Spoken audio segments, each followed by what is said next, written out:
Hello दोस्तों, गर्मा गर्म मसालेदार कीमा और बटर में डूबा हुआ पाव। आज हम बनाएंगे एकदम स्पाइसी, चटपटा और स्ट्रीट स्टाइल कीमा पाव। इसके लिए हम 1 किलो कीमा लिया है। धो के बहुत अच्छे से साफ कर लेंगे। इसमें 1 चम्मच लाल मिर्च का पाउडर, 2 चम्मच धनिया पाउडर, आधा चम्मच हल्दी पाउडर, स्वाद के अनुसार नमक लेंगे, आधा चम्मच काली मिर्च का पाउडर, 1 चम्मच गरम मसाला, 1 चम्मच मटन मसाला और 2 चम्मच लहसुन और अदरक का पेस्ट ऐड करेंगे और 2 बड़े चम्मच हम इसमें एकदम फ्रेश दही ऐड करेंगे और उसको बहुत अच्छे से मिक्स करके हमें इसे मैरिनेट करना है। इधर थोड़े से कलर के लिए 1 चम्मच काश्मीरी लाल मिर्च ऐड करेंगे और इसे 1 घंटे के लिए मैरिनेट होने के लिए रखेंगे।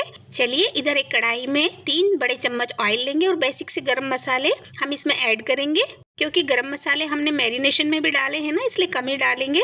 और 2 बड़े प्याज एकदम बारीक कट करके, 3 से 4 हरी मिर्च कट करके और इसमें ऐड करेंगे और उसको बहुत अच्छे से सौते कर लेंगे।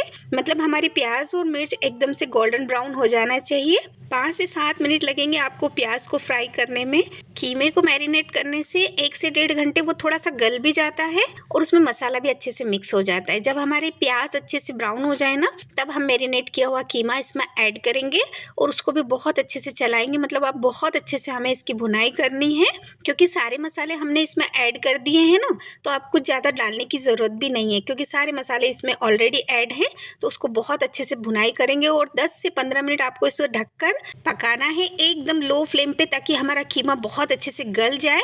आप चाहें तो कुकर में भी मसाला भून के और इसको कीमे को आप पका सकते हैं सीटी लेकर, लेकिन मुझे पर्सनली थोड़ा धीमी आंच पे और थोड़ा टाइम लगा के अगर कीमा पक रहा है ना, तो उसका टेस्ट ही बहुत अलग लगता है। इसीलिए मैंने इसे कढ़ाई में पकाया है। हम इसमें थोड़ा सा पानी ऐड करके और इसे 10 से 15 मिनट ढककर पकाएंगे, ताकि हमारा कीमा अच्छे से गल जाए और थोड़ा सा ये लिक्विड भी हो जाए, क्योंकि थोड़ा सा कीमा लिक्विड चाहिए ना हमें, क्योंकि हम इसे कीमा पाव बना रहे हैं। तो पाव के साथ थोड़ा सा लिक्विडिटी तो हमें चाहिए ना, तभी उसका अच्छा टेस्ट आएगा। पर कीमे की भुनाई आपको बहुत अच्छे से करना है। कम से कम 10 से 15 मिनट आप इसे भुनेंगे ना, तभी जाके आपका कीमा अच्छे से रेडी होगा।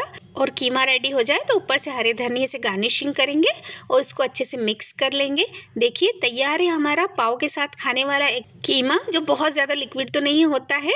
इधर हम पाव लेंगे, जो हम पाव भाजी के साथ खाते हैं ना, वो वाली पाव इसमें लेंगे और एक तवे पर बटर लगा के ऊपर से हरा धनिया स्प्रिंकल करेंगे, क्योंकि हम रेस्टोरेंट स्टाइल बना रहे हैं ना, इसीलिए हमारी डिश को थोड़ा रेस्टोरेंट स्टाइल लुक देना ज़रूरी है। इसीलिए पाव को भी हम रेस्टोरेंट की ही तरह बटर में अच्छे से फ्राई कर लेंगे। अलट पलट के इसे फ्राई करेंगे और थोड़ी सी, ये क्या बहुत ज़्यादा सॉफ्ट होती है ना पाव वाली ब्रेड, तो इसको थोड़ी सी मेशर से हम प्रेस करके और थोड़ा सा इसको क्रिस्पी कर लेंगे, ताकि कीमे के साथ क्रिस्पी पाव का बहुत अच्छा टेस्ट आता है। हल्का सा इसे आप प्रेस कर लीजिए, इतना अच्छा क्रिस्पी हो जाती है ना ये। क्योंकि हमें रेस्टोरेंट वाली फीलिंग चाहिए, तो हमें इसको थोड़ा सा वैसा लुक देना पड़ेगा। चलिए, सर्व कर लेते हैं। एक प्लेट में सलाद रखेंगे, प्याज नींबू काट करके रखेंगे, पाव रखेंगे और कीमे को सर्व कर लेंगे। देखिए कितना परफेक्ट कीमा पाव बन के हमारा रेडी हुआ है। लग रहा है ना आपको कि रेस्टोरेंट में बैठ के आपकी थाली लगी हुई है।